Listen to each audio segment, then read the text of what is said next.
A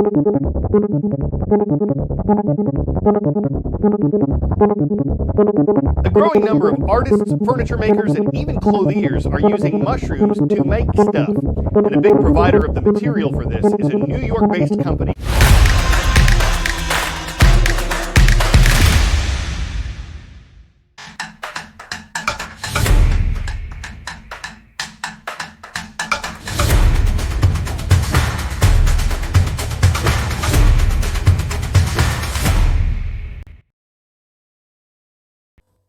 Imagine this. You unwrap a snack, toss the wrapper and forget about it.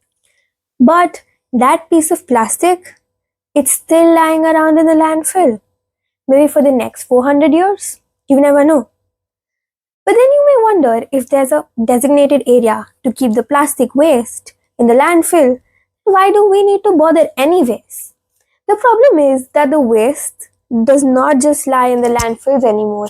It is there, into the oceans, into the animals, and sadly, in us, humans as well.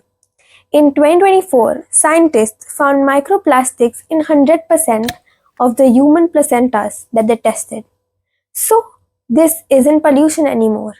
It is invasion, quiet, invisible, and already inside you. Professor Matthew Campaign, who led this research, said, if we are seeing effects on placentas, then all mammalian life on this planet could be impacted. That's not good. And yet, the world keeps producing hundreds and millions of tons of plastic every year. Why? In this video, we unleash the problem with plastic and why a bizarre underground network of mushrooms might be our best way out.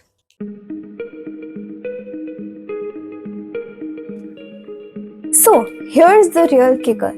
Half of all the plastic ever made in the human history was produced in the last 20 years, from 2.3 million tons in 1950 to 448 tons by 2015.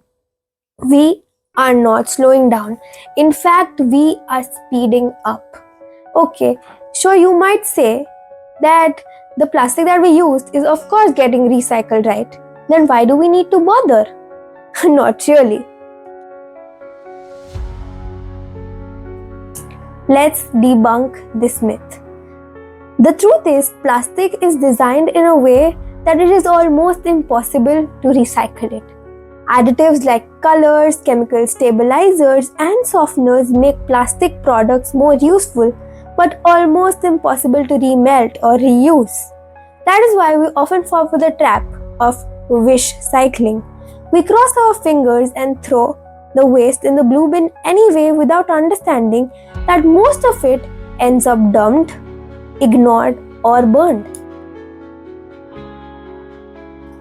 Plastic is flooding our oceans. Every year, 8 million tons of plastic escapes from coastal countries into the ocean. That's equivalent of dumping 5 garbage bags full of plastic trash on every foot of coastline around the world. And those aren't just bottles and bags. The ocean breaks plastic down into microplastics, which are less than a fifth of an inch wide. And from there, it enters our food chain. And speaking of food chain, it is not just the fish mistaking plastic for food. Deep diving whales like sperm whales and beaked whales use echolocation to hunt prey like squid. But researchers discovered that plastic bags can sound almost exactly like squid to these animals. That's why whales all over the world are being found with dozens of pounds of plastic in their stomachs, leading to malnutrition, infections, and even death. As one of the marine biologists said, it's not because they are stupid, it's because plastic must be very confusing on a bunch of different sensory levels. Studies show that humans inhale around 22 million micro and nanoplastics every year. It's in the air, food, water, and even the containers that we open daily. In fact, just opening a sealed plastic container can release microplastic particles. In 2024, one study tested 62 human placentas and found microplastic fragments in every single one. And the most common type of fragment? Polyethylene, the same plastic used in food wrappers and utensils. Let's be clear, plastic was never designed with the planet or people in mind. And it's cheap, it's flexible, heavily immortal, but now we are living with the consequences. Ocean death, toxic air, plastic in our blood. Shockingly, not just plastic, but every non biodegradable packaging put to use has been putting excessive load on our environment.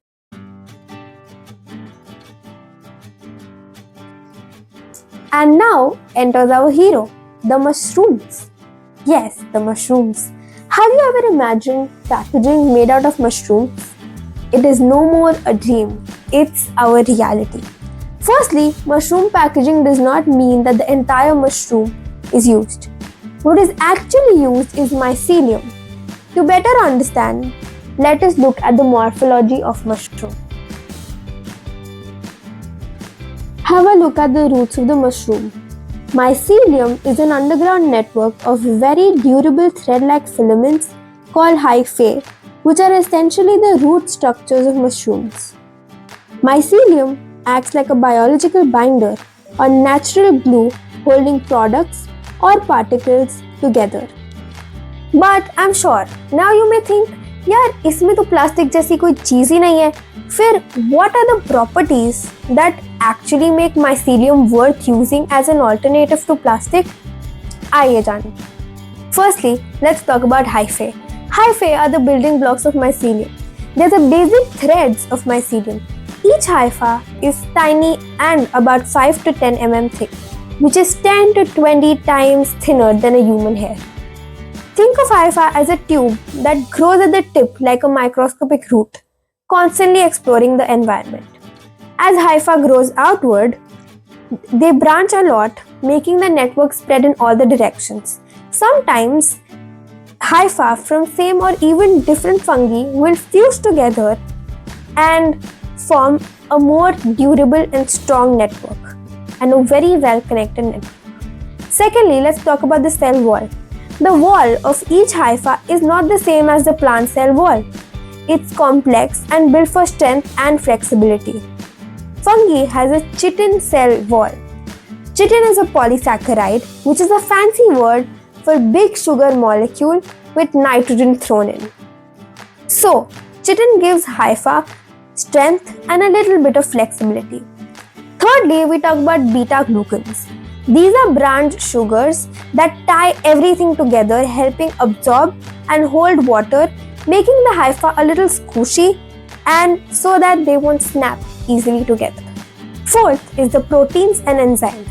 Proteins and enzymes in the fungal cell wall work together as a recycling program. By breaking down complex organic material in the fungus's environment so that fungus can absorb nutrients. This is also known as extracellular digestion. Fifth is septa.